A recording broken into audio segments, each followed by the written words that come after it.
வணக்கம் மக்களே, நான் சத்யா வர்ஷா. சமூக ஆய்வாளர் மற்றும் அரசியல் ஆலோசகராக பணியாற்றி வருகின்றேன். இளைய சமுதாயம் இன்றைக்கு முகவர்களாக மாற்றப்பட்டு கொண்டிருக்கின்றார்கள். ஒவ்வொரு துறை சார்ந்தும் அவர்கள் ஒரு பங்களிப்பாக சட்டமன்றத்தில் அமர்ந்து பேசுவதற்குரிய வாய்ப்பாக வரப்பட வேண்டும்.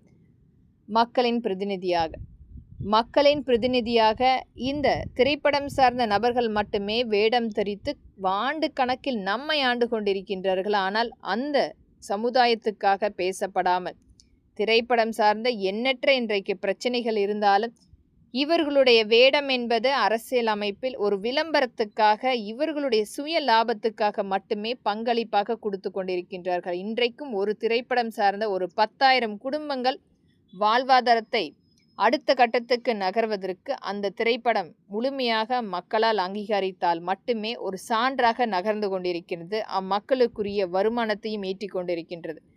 இன்றைக்கும் அங்கீகாரம் இல்லாத வேலையாக, அடிமைகளாக, ஒரு கொத்தடிமைகளாக எத்தனையோ ஒரு 10,000 குடும்பங்கள் வாழ்ந்து கொண்டிருக்கின்றது. ஒவ்வொரு திரைப்படத்தையும் சார்ந்து ஒவ்வொரு துறைக்குரிய அங்கீகாரமாக வரப்பட வேண்டும் என்று நாம் பேசினாலும் இன்றைக்கும் ஒரு முழுமை பெறாத ஒரு கொத்தடிமைகளாக திரைப்படம் சார்ந்த நபர்கள் முழுமையாக ஒரு தனிநபர் ஆதிக்கத்தின் கீழ் வாழ்ந்து கொண்டிருக்கின்றார்கள்.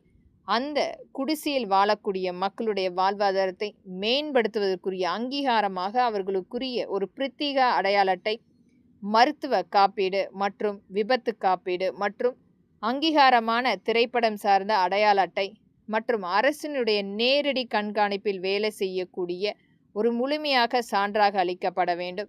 இன்றைக்கு ஒரு தனிநபர் ஆதிக்கம் முழுமையாக திரைப்படத்தை முடக்கி அந்த ஒரு தனிநபர் மட்டுமே லாப கணக்காக எடுத்துக்கொண்டிருக்கின்றார்கள். இன்றைக்கும் எந்த ஒரு வருமானம் இல்லாமல் அந்த வாழ்வாதாரத்தை அந்த 10,000 ஒரு 12,000 குடும்பங்கள் இழந்து கொண்டிருக்கின்றார்கள் ஒரு திரைப்படத்தை சார்ந்து. இன்றைக்கு எத்தனையோ திரைப்படங்கள் வந்தாலும் ஒரு முழுமையாக யாரோ ஒரு தனிநபர் ஆதிக்கமாக இருக்கக்கூடிய சூழ்நிலைகள் மாற்றப்பட வேண்டும். அரசாங்கமே முழுமையாக திரைப்படத்தை அனைத்து திரை அரங்கங்களில் கொண்டு வந்து சேர்ப்பதற்குரிய அங்கமாக மாற்றும் பொழுது இன்றைக்கு அந்த தனிநபர் ஆதிக்கம் முழுமையாக அகற்றம் செய்யப்படும்.